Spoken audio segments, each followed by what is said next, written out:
Hello everyone, Brickman Studios here, and today we will be talking about the new LEGO Star Wars leaks for the August 2023 wave. We have 3 interesting sets to look into, so let's get right into it. First up is Ahsoka's 322nd Company Clone Battle Pack. It comes with 4 minifigures, the Swamp Speeder build, and it has a price in euros of €26.99 euros. We don't know how much it'll be in dollars. Some people are supposing it's between $20 and $30. We will just have to see in the end. Now, the Swamp Speeder build is a little bit bland. It doesn't look like it takes a lot of pieces, and it doesn't have a lot of color to it. Some orange, yellowish would have been nice considering it is Ahsoka's clone company. And the figures are pretty nice. I will say Clone Captain Vaughn, maybe it could have been a little bit of cool arm printing, because he does have that little antenna that comes out of his left shoulder, I believe. But he does have his own custom torso with his rank on it, which is cool. And then we have the 322nd clones, the regular ones. I think 2 of them come with the jetpack from what it looks like from these images, and then 1 is, I guess, the driver of the Swamp Speeder. Very nicely built, I think, and there's people that I keep complaining about the holes in the helmet. I don't really have that big of an issue with it, so that's not really a big problem for me. Overall, it's a little bit pricey, but the figures are nice. I might just get 1 just to say I have it, but not really to build an army or anything, just to have 1 at least.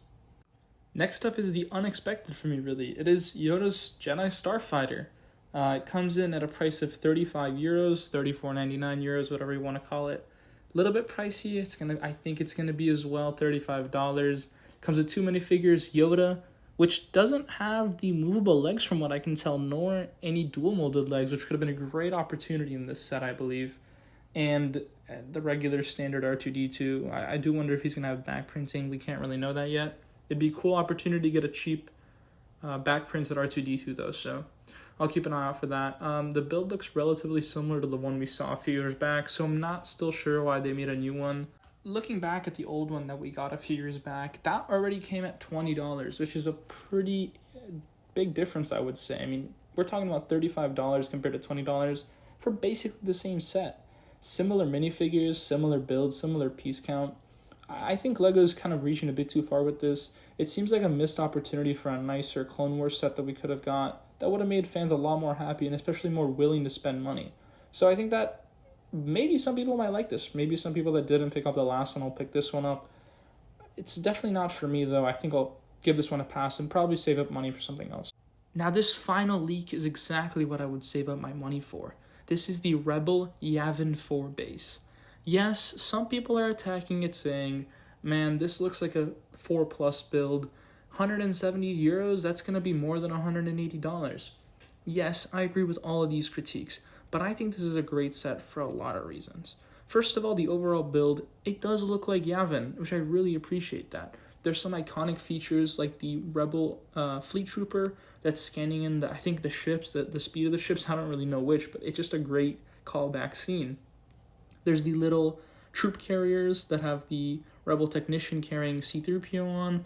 That's a great callback to, we got Rogue One and the Battlefront games and Episode 4. I think it's great. I've always wanted to see those in Legos.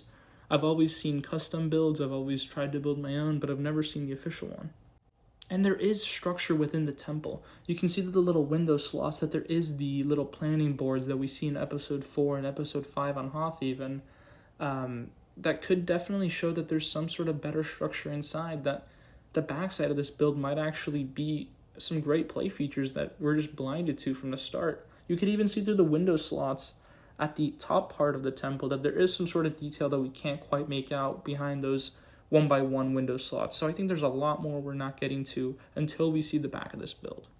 Moving on to the Y-Wing, yes, it is a little bit weird sized, but why not? I think welcome it with this set. It is the dimensions of the set obviously aren't proper, so the Y-Wing can't be exactly the same size as always. Although to me it does seem a bit weird because it's like the middle section is completely shortened and the engine's only a little bit, and the front looks normal to me for a play scale Y-Wing. So I'm curious as to the decisions that were made and how to shorten it, because it doesn't look like everything was equally shortened. Moving on to the first batch of the minifigures, I think these are great minifigures. We have Celebration, Luke, Han, and Leia. They are all great. They all have leg printing. The torso printing looks great on all of them. I think it might even be a new torso print for Leia. And the Han and Luke medals from here, they look great. I believe they're printed, So honestly, don't have a single problem with that. I would love it to be printed. Although a Yellow Jacket Luke is something I really look forward to eventually, the metal is surely welcome right now. Moving on to General Dodonna, I believe he is the same one from the X-Wing set we just got in 2021, but I don't really know. I can't precisely tell from this. He still has great leg printing and body printing. He doesn't have arm printing, unfortunately, but not a big problem for me. And then we have Red Leader and Gold Leader, which I think look great. We got Gold Leader a few years back with the UCS Y-Wing, but I don't remember the last time we got a Red Leader, if we ever did get one, because that shows you, I mean, I guess perhaps it came out in the early 2000s, but I don't remember all that way back. So I think this is a great first set of minifigures. Moving on to the second batch of minifigures, still a good set, not as exciting as the first half though. We got the common Chewbacca, obviously a necessary addition, same with C-3PO and R2-D2, but I will say that C-3PO is a little bit better than R2-D2 in this case, because he has that cool leg printing, which I really appreciate. But then again, we do not know the back of R2 yet, so he might have back printing. Next to R2, we have R2-BHD, if I read the letters from this well enough. Never heard of him. He's probably just a classic astromech that LEGO invents whenever they need to fill some price or some piece count. Next up is one of the figures I'm most excited about, is the Rebel Fleet Trooper.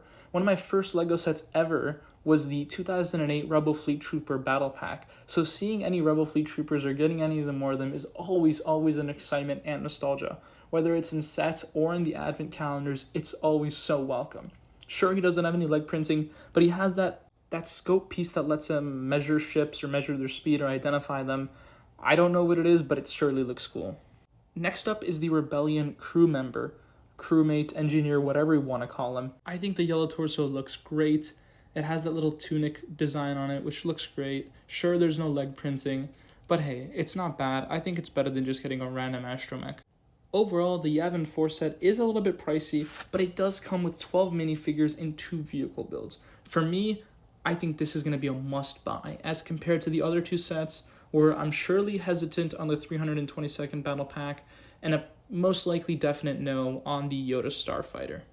Before the video ends, I would like to thank WebWex on Instagram for these catalog pictures. They are allowed to have and allowed to be on the internet because these were from a printed catalog that LEGO sent out. I will add his Instagram link in the description, so please go ahead and check him out.